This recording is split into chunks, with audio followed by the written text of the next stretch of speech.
बिहार की अक़लियती आबादी खुद को ठगा हुआ महसूस कर रही है। अक़लियतों की तरक्की का दम भरने वाली नीतीश हुकूमत के बजट से अक़लियतों को मायूसी ही हाथ लगी है।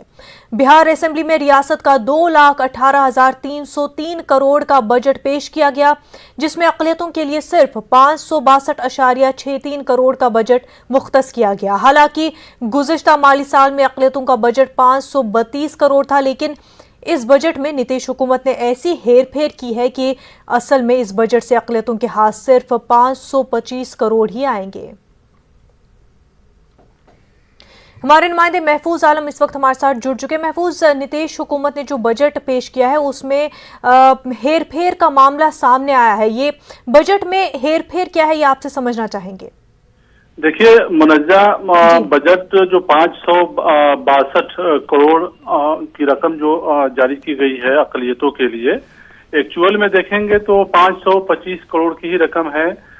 कुछ पैसे ऐसे एलोकेशन किए जाते हैं, जो पिछला काम चल रहा है उस काम को पूरा करने के लिए कुछ पैसे जाहिर है उसमें मख्तस कर दिए जाते हैं।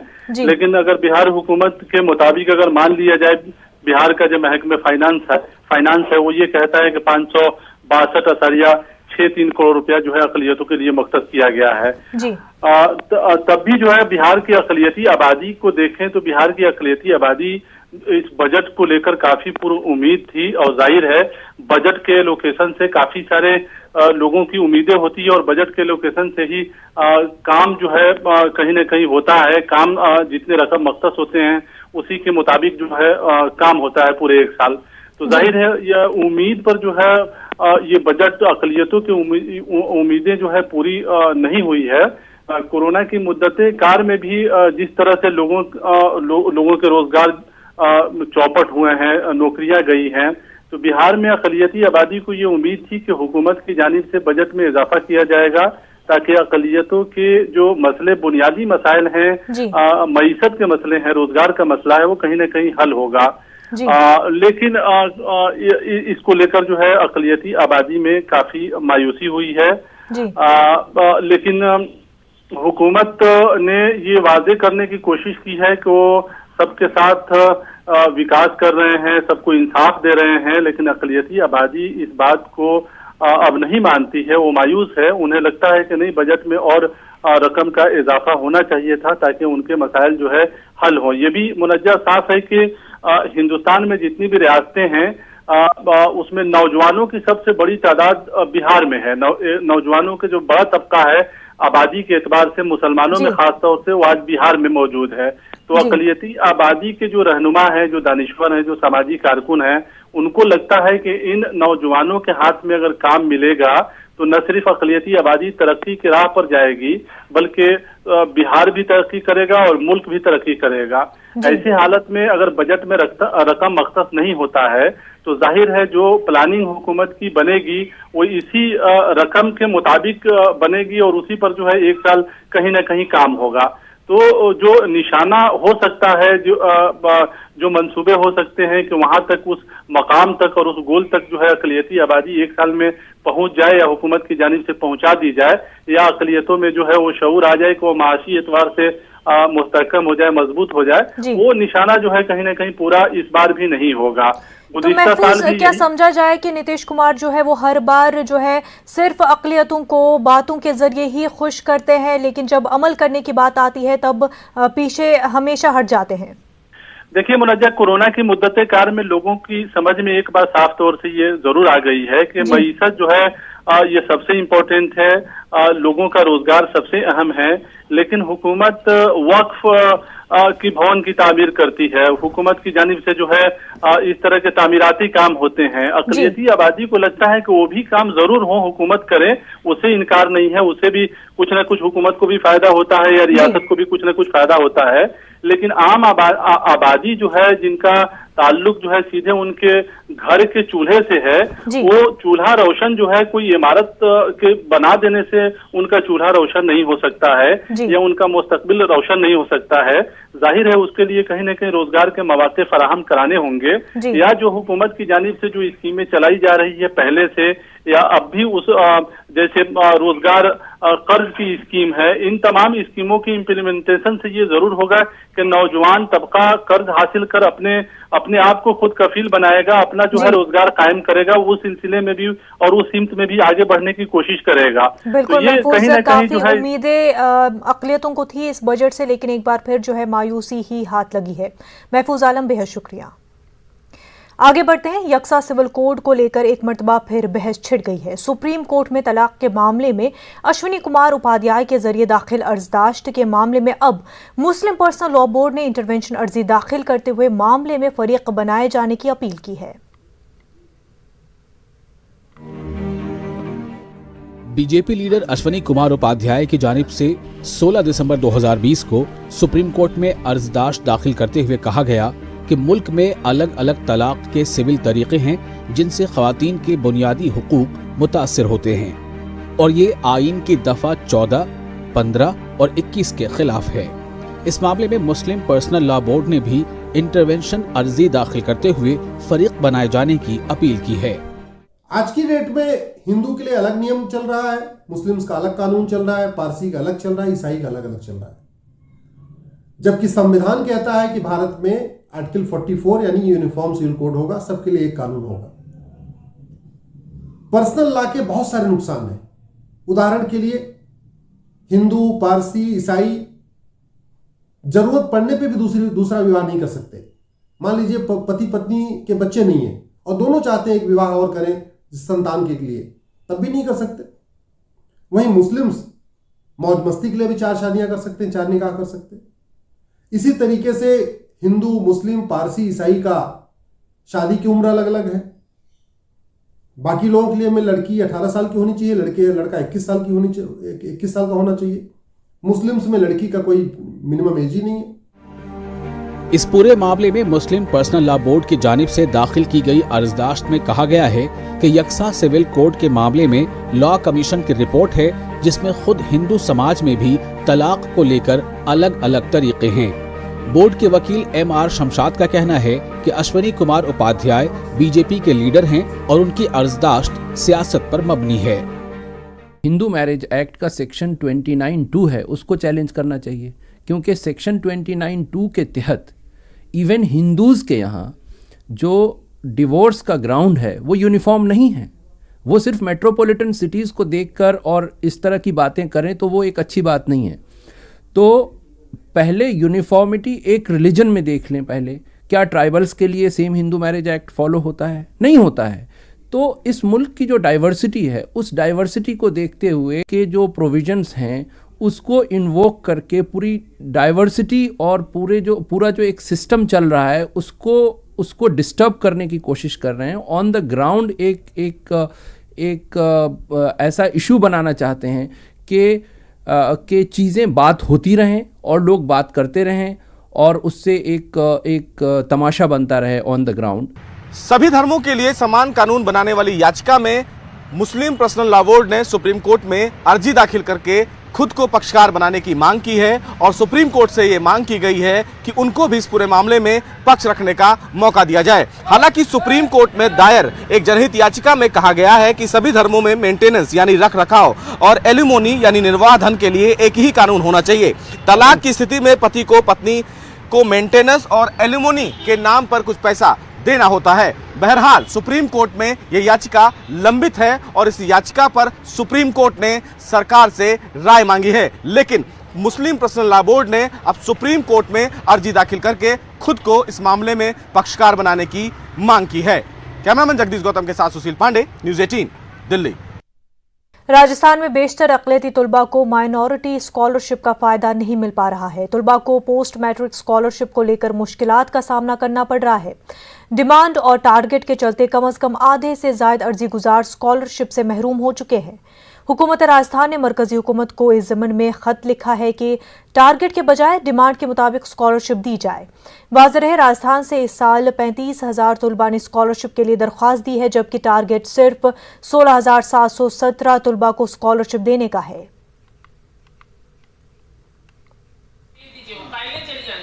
सरकार की जो योजनाएं हैं उन योजनाओं का फ़ायदा जो मदरसे हैं, जो अक़लियत के लोग हैं उनको अच्छी तरह से मिले, उसके लिए हम प्रयास कर रहे हैं। चाहे भारत सरकार की स्कॉलरशिप योजना है, तो हमने भारत सरकार से बार बार ये डिमांड की है कि 100% इस डिमांड को करें, क्योंकि गरीब लोग हैं, अक़लियत के लोग हैं, उनको बच्चों को पढ़ाने के पैसे नहीं हैं, तो कम से कम छात्रवृत्ति जो स्कॉलरशिप दे रहे हैं, स्कॉलरशिप तो आप 100% दें। तो अभी तक भारत सरकार ने हमारी बात नहीं मानी है, तो हम वापस डिमांड कर रहे हैं कि कम से कम इसको आप माने, ताकि SC/ST के बच्चों के तर्ज पर माइनॉरिटी के बच्चों को भी स्कॉलरशिप पूरी मिल सके।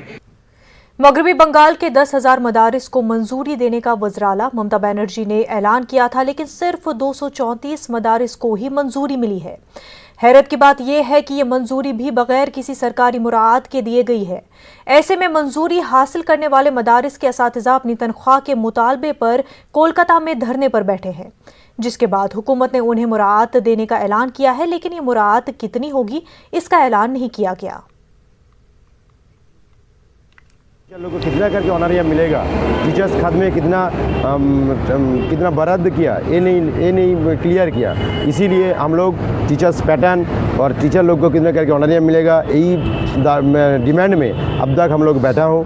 और जो हम लोग का भूख हड़ताल चल रहा था वो कल उठा लिया, इसीलिए कि गवर्नमेंट थोड़ा बहुत हम लोगों का जो डिमांड है वो पूरा कर दिया। और एक बात है कि चीफ मिनिस्टर ने वोट ऑन अकाउंट में घोषित किया था कि जितना भी ऑनरेड मदरसा है वो सब गवर्नमेंट एडेड हो जाएगा, लेकिन जो जियो निकला इसमें उसका कोई बातचीत नहीं हो। इसी डिमांड में भी हम लोग यहाँ बैठा हूँ। नाजरीन, वक्त हो गया एक छोटे से ब्रेक का।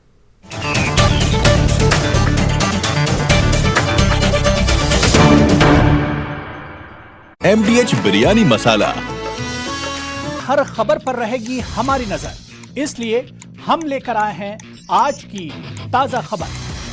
सुबह के 9 बज चुके हैं। ताजा खबरों की शुरुआत करेंगे, लेकिन सबसे पहले नजर हेडलाइंस पर। तो अब सिर्फ उठिए नहीं, जागिए।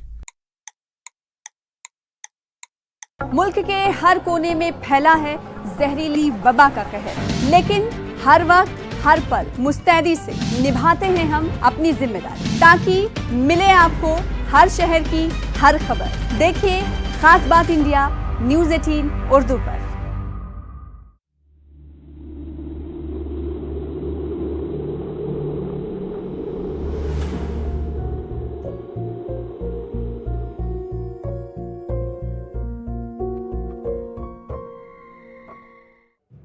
नेटवर्क 18 ला रहा है इस दौर की सबसे बड़ी खबर, कोरोना से सबसे बड़ी जंग। 1200 रिपोर्टर, 20 चैनल और 15 भाषाएं। हम बाहर निकलते हैं ताकि आप घर पर रह सकें।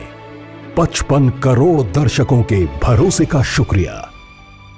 नेटवर्क 18 ग्रुप, भारत का सबसे बड़ा मीडिया नेटवर्क।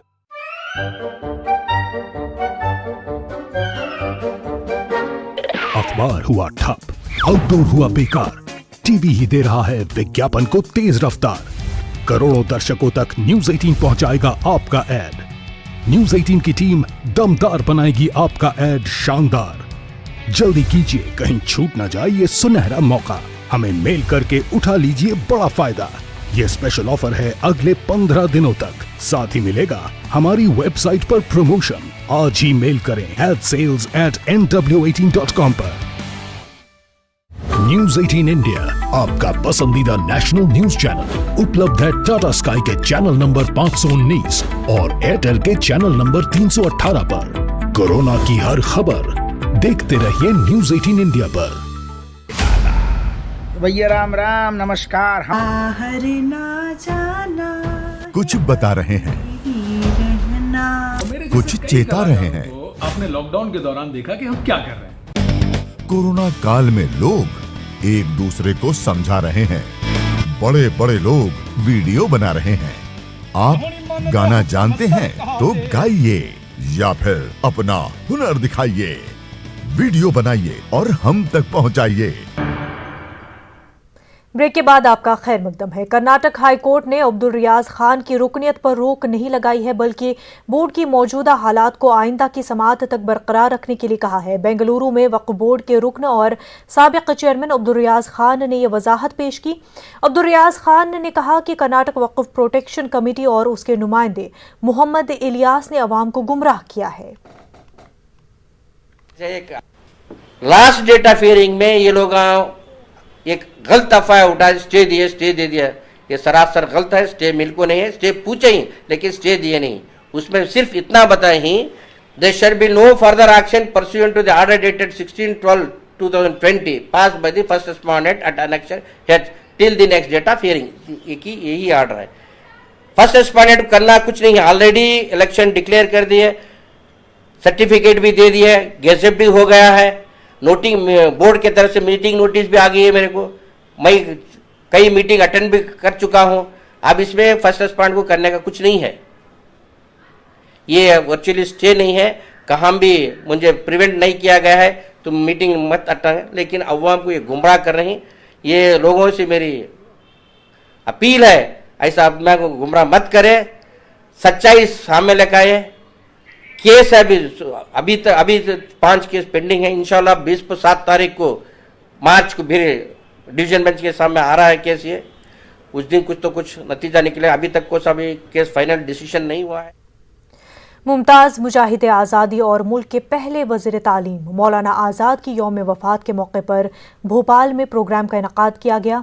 जमीयत उलमा मध्य प्रदेश के ज़ेर एहतमाम कोविड-19 के बढ़ते ख़तरात के पेश नज़र मुख्तसर तकरीब का इनेकाद करके मौलाना आज़ाद की हयात व खिदमात पर तफसील से रोशनी डाली गई।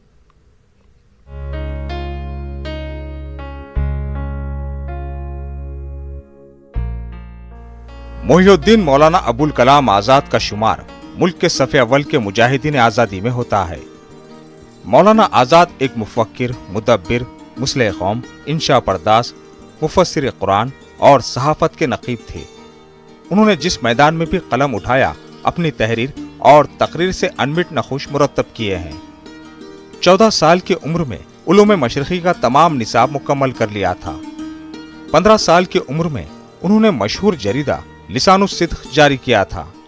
इसके बाद उन्होंने अल हिलाल और अल बलाग जारी किया था, जिसने उनकी जहानत को अहले वतन के दिलों पर सब्त कर दिया।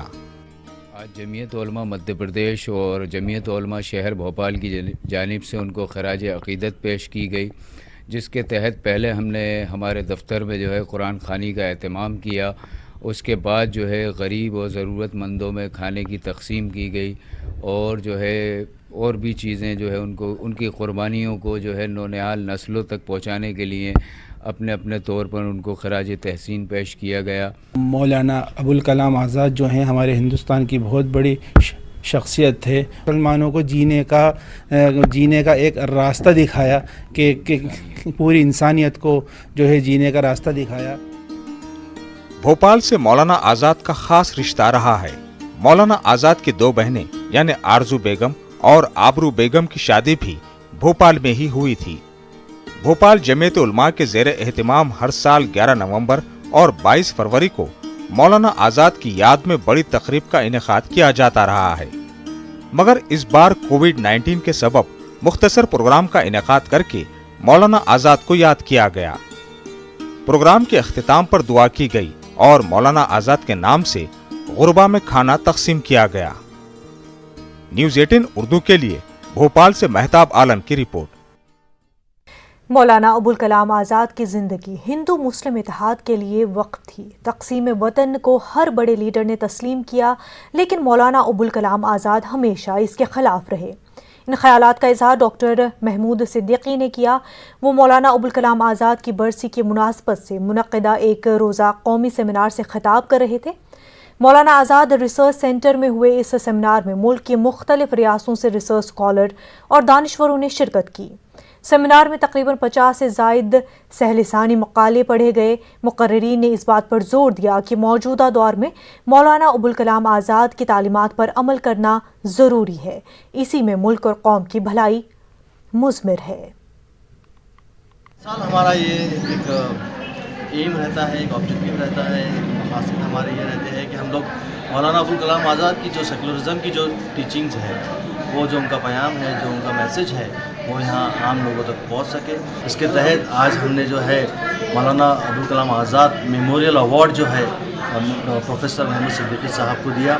आज हमारे पास जो है तो काफ़ी तादाद में जो है रिसर्च पेपर 50 से ज़्यादा रिसर्च पेपर आए हैं और काफ़ी लोगों ने जो है इसमें शिरकत की।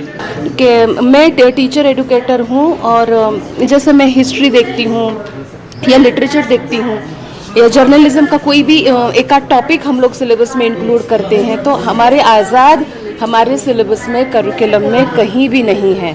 सॉरी टू से ये बहुत मतलब ऐसा ये लगता है कि बाकी लीडर्स का कहीं ना कहीं जिक्र आ जाता है, बट मौलाना आज़ाद का सिर्फ एक पैराग्राफ में कंक्लूड किया जाता है। तो जब तक उनके आइडियाज़ हम लोग ग्रास रूट लेवल पे स्टूडेंट्स के सिलेबस में टेक्स्ट बुक में जब तक इंट्रोड्यूस नहीं करेंगे, उतना ज़्यादा हम लोग आज़ाद साहब को जान नहीं पाएंगे। मौलाना अबुल कलाम आज़ाद की शख्सियत कौमी यकजहती की एक मिसाल है, और आपकी जो भी अदबी खिदमत है उसके लिए तलबा ता हयात अपने तहक़ीक़ी काम को जारी रखे और उनके इल्मी और अदबी खिदमत को बार बार एतराफ़ करते रहे कि आज के दौर में हम कहाँ पर हैं।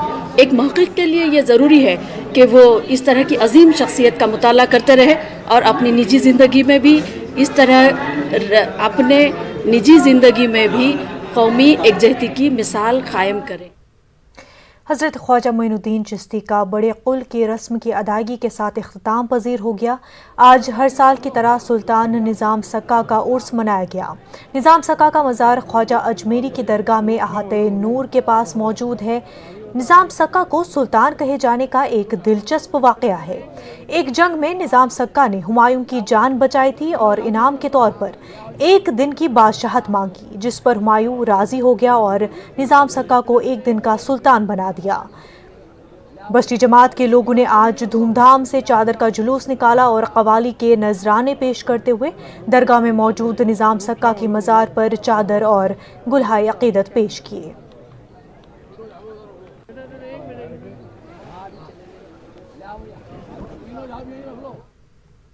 निज़ाम सक्का साहब का उर्स है, जो एक दिन के सुल्तान बादशाह हिंदुस्तान के रह चुके हैं, उनका उर्स मनाया जाता है। ये अब्बासी बिरादरी की जानिब से इनका हर साल उर्स मनाते हैं हम लोग। निज़ाम सक्का एक हस्ती थी जिनको एक दिन की बादशाहत हिंदुस्तान के अंदर मिली थी। एक दिन के वो सुल्तान बादशाह बने हिंदुस्तान के, तो उनके एवज़ में जब उन्होंने पर्दा लिया, उनको यहाँ अताए नूर के पास ख्वाजा साहब के दरबार के पास उनको दफनाया गया था। उनको हर साल की तरह इस साल भी उर्स मना रहे हैं अब्बासी बिरादरी। वज़ीर-ए-आज़म नरेंद्र मोदी की जानिब से आत्मनिर्भर भारत की अपील मुल्क की मईशत को एक अहम मोड़ पर ले आई। नेटवर्क 18 की पहल और ITC की तरफ से पेश करदा इस खुसूसी पेशकश स्वाभिमान भारत में हम आपके लिए मुल्क भर से ऐसी कहानियां लाते हैं जो खुद इन्हिसारी की बेहतरीन मिसाल है। कामयाबियों और हसूलियाबियों की ऐसी कहानियां जो दरअसल बताती है कि हमें कौम की शक्ल में क्या पहचान रखते हैं। आज की कहानियां भारत की दो सबसे पसंदीदा फूड ब्रांड्स अमूल और ITC आशीर्वाद की हैं।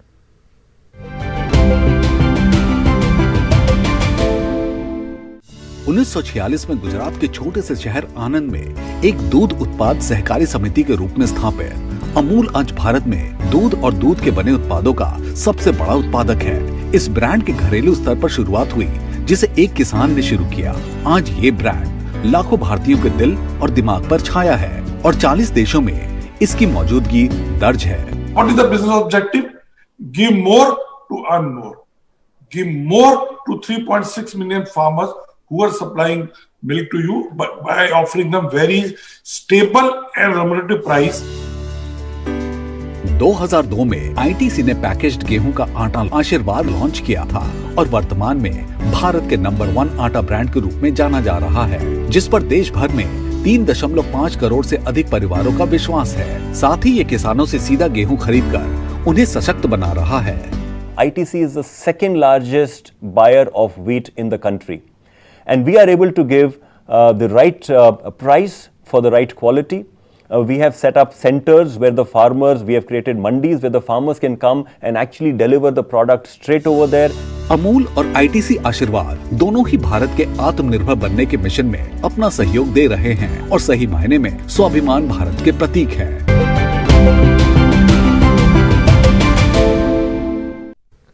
हमारी खुसूसी पेशकश स्वाभिमान भारत में देखिए अमूल और ITC आशीर्वाद की पूरी कहानी। नाज़रीन, खास बात इंडिया में फिलहाल इतना ही। हमें दीजिए इजाजत। आदाब।